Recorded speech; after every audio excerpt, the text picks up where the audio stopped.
Have you ever wondered if there's a way to get yourself instantly organized without having to run and go out and buy a planner? Maybe you want something that you can easily access from your smartphone, but you're looking for something that's more customizable than just the Notes app. That's why in today's video, I'm going to be talking to you guys all about my favorite planning tool, Notion. It's pretty much fully customizable and can be organized in any way that you want, and the best part about it is that it's free if you're a student.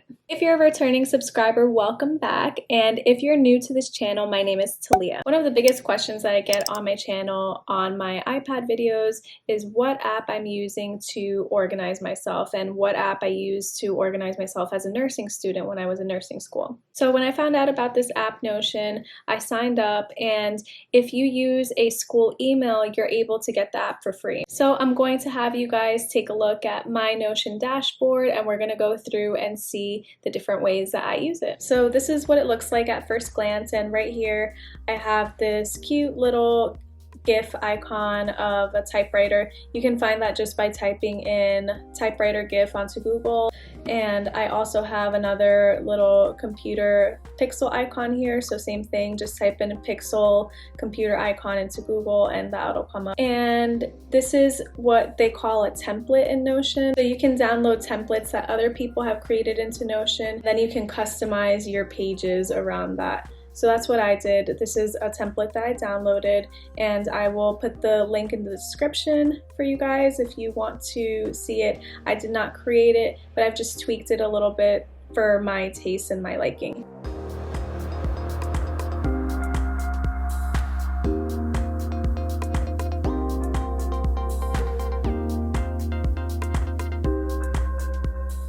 So this template is cool because it has different things that you can add to it. So I'm going to just add that I want to upload a new video to YouTube. And things that need to be done this week, I need to get my returns done. And then burners are things I might do if I have time, so that would be catching up on some video games that I left off, and also finishing up some books that I have on my nightstand if there's time. The outstanding category are things that you'll look back on and think about what you weren't able to get done this week that you might want to tackle next week. The backlog section is for items that you didn't originally plan to do, but things that come up as they do in life. Things are unexpected. And then play and leisure, these are things that you want to do this week for you to make yourself feel good, things that you're looking forward to. So I'm going to add in bike riding because I like to get a few bike rides in after work if the weather is nice. At the end of the week, there's a section that you can use to reflect on things that happened. So there's a productivity prompt here, there's an emotion to describe how you're feeling for the week, and it kind of just gives you an overview for looking at what things went well this week, what things didn't go so well, and how we want to improve for next week. These two sections are for things that you want to do in the coming weeks and months. Then the today's quote section, so this is one that came with the template, and it says plan carefully and you will have plenty. If you act too quickly, you will never have enough. So once I'm done with a week and I filled everything in, one thing that I like to do is I will just go in and I'll highlight everything here. I'll do Command C, and then since this is going to be the first week in February, I'm going to do February, and then you can copy and paste entire blocks of the weekly agenda here. So that's what we're going to do. I'll just delete that, Command V, and then it has everything that I've typed for that week, and you can save it so that you can look back on previous weeks and things that you did and have a record of what you did for the year, which is pretty cool. So that's the weekly planning template. Super easy to use once you get the hang of it, and it's really easy to customize and add things to and take things off. The next section in my Notion dashboard that I use is the YouTube video scheduling section. So this is where I write down my video ideas, and there's no real organization to this one. This is kind of just me putting in tiles of ideas that I have for videos that I want to create. And I didn't download a template for this. This is just a traditional board view.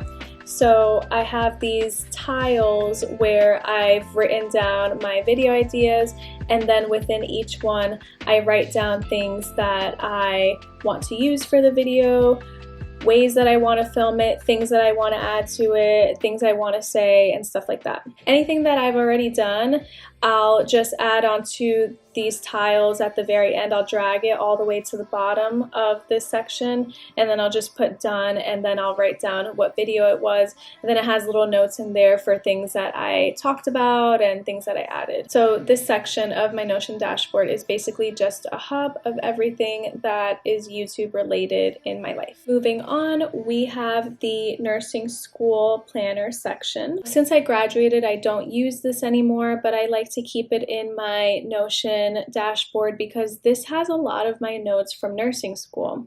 So basically the way that I use this is that I downloaded a template and I added it into a new page in Notion, and this has different links to syllabi that I used during my last semester of nursing school. It has slides that were used in PowerPoints. It has notes that I've created and rewritten and things like that. So these were some of the classes that I took that semester, and then these are some of the syllabi that go with them. So when you click on it, it leads you to the Word doc or the PDF file of the syllabi, and that was really nice because I could just print them off from there or easily look at them instead of having to go into Canvas to get them every single time. They were here all in one spot. And then this was a calendar that I added in here so that I could know when to space out my repetition for my studying. And if you guys don't know what I'm talking about when I say that, I talk about it all in one of my videos on my channel about how I studied in nursing school, so definitely check that out. The spaced repetition and active recall method was really good for me in nursing school for turning my grades around and getting those A's. So the next section is lectures, and this is more like a mini spreadsheet within the page. And basically here I linked to the different lectures that we had each week for these classes. So basically what I did here is I would list out the lecture that I was going to be learning about that week. Then I would create a new page. And here I would write down any questions that I could come up with based on the material. And I would add a toggle menu into here and type in anything that I could remember pertaining to that question so that I could test myself. Then when you scroll down, I would add into this section my notes from GoodNotes. So I would write out my notes into the GoodNotes app by hand. Then I would export that as a PDF, and I would add the PDF into here. And this way I could see what I wrote down in GoodNotes and have it here so it's all in one place. Then after that, I would add the slides that the professor would post from the lecture into here, and I would link to it as a PDF so I could easily open it, so that again I would not have to go into Canvas to look at that because I had already added it in there. And then because we were online during that last semester due to COVID, we would have lectures posted online that we were responsible for watching. So once I watched the lecture, I would just check it off here. That way I knew I was done with it. And that's pretty much it for that. That was super helpful for just keeping myself on track, and it was really satisfying to see the weeks go by and how much information I was getting through every week, and it just helped keep me on track. I loved doing it like this. It's a little time consuming at first when you're trying to figure things out and how to use the application,